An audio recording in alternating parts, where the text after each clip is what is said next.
En aquest parc de Perpinyà hem remuntat el temps quelques segles enrere. Aquests apassionats recreen el vestit català a través de les èpoques. Aquí estem vestits de l'època Art Deco, entre dues guerres, els anys bojos. Aquesta mirada sobre el passat permet explicar també l'influència de la moda de París aquí al Rosselló.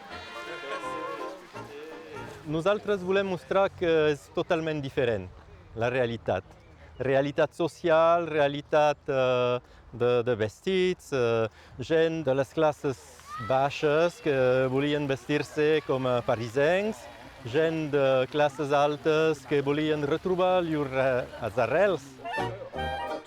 Retrobar les arrels sense caure dins el clixé que abans tothom es vestia de la mateixa manera.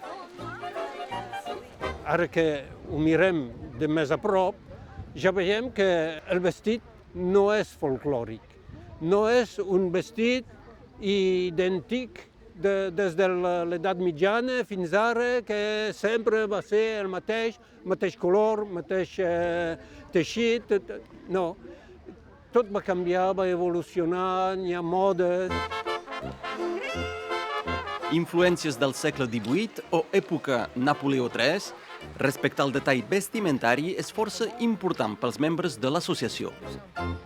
Ells em van ajudar una mica. Em van dir que tu hauries de posar aquest pantaló, una camisa amb l'armilla. Estic content i orgullós de poder ensenyar a la gent una mica la història de la regió.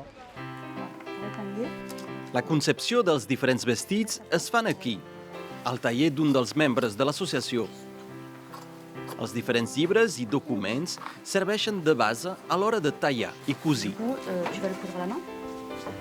Cal respectar l'època, com era, les idees que tenien, els dibuixos que feien, i ara provar de fer la mateixa cosa.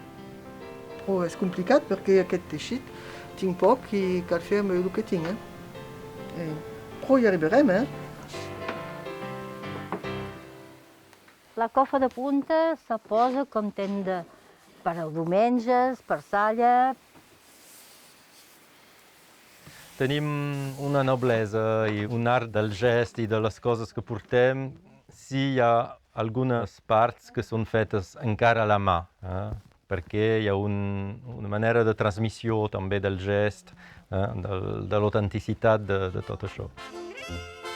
Festes de pobles o esdeveniments locals, l'associació aprofita diverses ocasions a la primavera i estiu per sortir al carrer i celebrar la tradició del vestit rossellonès.